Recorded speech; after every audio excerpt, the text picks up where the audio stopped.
આજ રોજ આવનાર તારીખ 14/3/2025 આજે સંત શ્રી નગાલાખાના ઠાકરને મંદિરની પ્રાણ પ્રતિષ્ઠા મહોત્સવનો આજ પહેલો દિવસ શુભારંભ, 3 દિવસ પ્રતિષ્ઠા, તારીખ 14, 15 અને 16 તારીખે શ્રીમદ ભાગવત કથા પૂજ્ય ભાઈશ્રીની પ્રારંભ થાય છે 16 તારીખથી. 16 થી 22 તારીખ એની વચ્ચે પાછા 7 દિવસના કાર્યક્રમમાં સંતવાણીના પણ પ્રોગ્રામ રાખવામાં આવ્યા છે. એની તારીખ છે 15, 17 ને 19. 20 તારીખ એટલે કે આવનાર 20 તારીખમાં અમારા ભરવાડ સમાજની બહેનો દીકરીઓનો હુડારાસ, 51,000 બહેનો દીકરીઓનો હુડારાસ રાખવામાં આવ્યો છે. સાથે બીજા દિવસે કે એટલે તારીખ 21/3/2025ના દિવસે લાકડી રાસ પણ રાખવામાં આવ્યો છે. આ સંપૂર્ણ આયોજન અત્યારે સતત ચાલુ છે.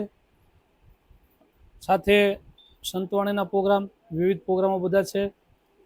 ખાસ કરીને તો આ પ્રોગ્રામ એટલા માટે છે કે સમાજ એકત્રિત થાય, સંગઠન વધે, સમાજની સંસ્કૃતિ જળવાઈ રહે, એટલા માટેના બધા પ્રયાસો ચાલુ છે.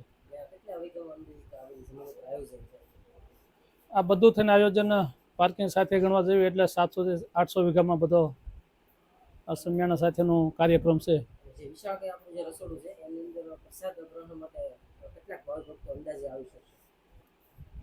આમ તો 9 દિવસના કાર્યક્રમમાં અમારો અંદાજ એવો છે કે 9 થી 10 લાખ માણસ પ્રસાદ લેશે અહીંયા સ્થળ ઉપર.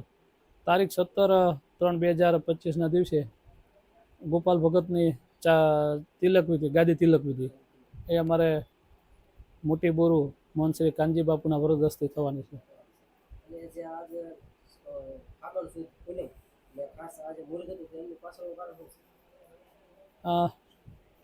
વર્ષો પહેલાં જ્યારે નગાલાખા ઉપર સ્થાપના કરી ત્યારે ફાગણ વદ એકમને ધૂળેટી હતી.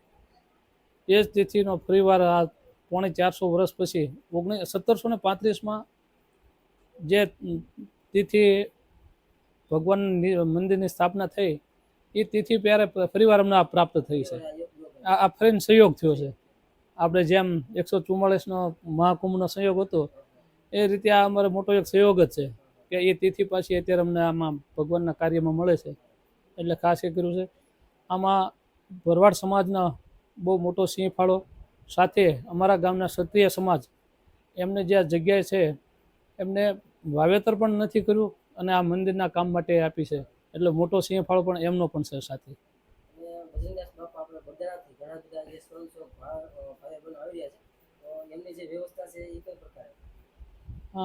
સ્વયંસેવકો જે બગદાણાથી આવ્યા છે એ પીરસવામાં અહીંયા સેવા બજાવવાના છે.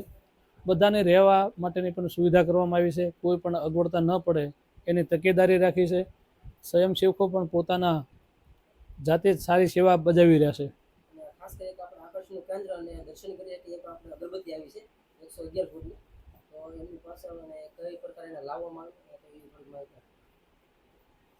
જ્યારે આપણે અયોધ્યા ભગવાન રામની પ્રાણ પ્રતિષ્ઠા થઈ ત્યારે અહીંયા 108 ફૂટની અગરબત્તી લઈ ગયા હતા.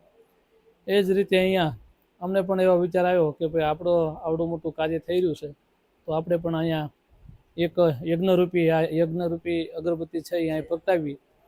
એટલે ભાવનગર અમારા ભરવાડ વિયાભાઈ આ અગરબત્તી બનાવવામાં સતત એની મહેનત, આમ તો 7-8 મહિનાથી એની મહેનત હતી.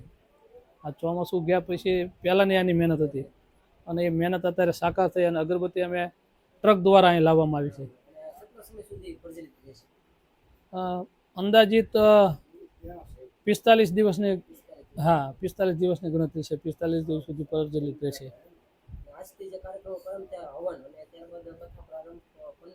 16 તારીખથી કથા પ્રારંભ, પોથીયાત્રા. સવારનો મોર્નિંગ ટાઈમ. કેમ કે તાપ પહેલાં, કેમ કે આ ભાલ વિસ્તાર છે એટલે અહીંયા તાપનું પ્રમાણ થોડું વધારે રહેતું હોય એટલે સવારે 6 વાગ્યાથી ચાલુ કરી દઈશું એટલે 10-11 વાગે પૂર્ણાવતી થાય. કાલે 15 તારીખ છે એટલે કાલે બાપુની તિથિ, પૂજ્ય ઈસુ બાપુની નિર્વાણ તિથિ છે, 21મી તિથિ છે. એટલે એની સાથે પણ સંતવાણીનો પ્રોગ્રામ રાખ્યો છે. એટલે કાલે સંતવાણીનો પણ પ્રોગ્રામ છે સાંજે.